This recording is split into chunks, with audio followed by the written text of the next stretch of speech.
હજી તમે પાર્લર માંથી આવો છો, 3 વાગી ગયા, પૈડું સીસવાનો ટાઈમ થઈ ગયો છે. તમને કેટલા ફોન કર્યા, એટલો બધી વાર લાગે?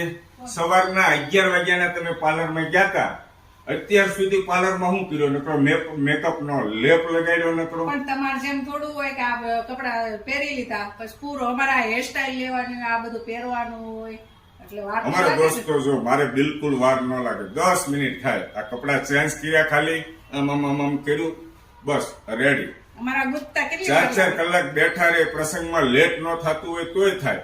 આ એક નહીં, બધી ઘણી ખરી લેડીઝ પાર્લર માં જાય પછી ત્યાં રહે છે. મારા અત્યારે 50% સંબંધી હજી પાર્લર માં જ છે. 3 વાગ્યાનું પૈડું સીસવાનું મુહૂર્ત છે. હવે ત્યાં ટાઈમે પહોંચું કે ન પહોંચું? દોસ્તો, આ નેચરલ સારું લાગે કે આ મેકઅપ ના જે થપેડા મેળ્યા છે એ સારા લાગે? અરે સૌથી હારો હું લાગુ છું. હે? સૌથી હારો હું લાગુ છું. મારો બેટો વચ્ચે બોલ્યા વગર જ રહી લ્યો. દોસ્તો કોમેન્ટ કરજો 1 2 3 કોણ સારું લાગે છે? હા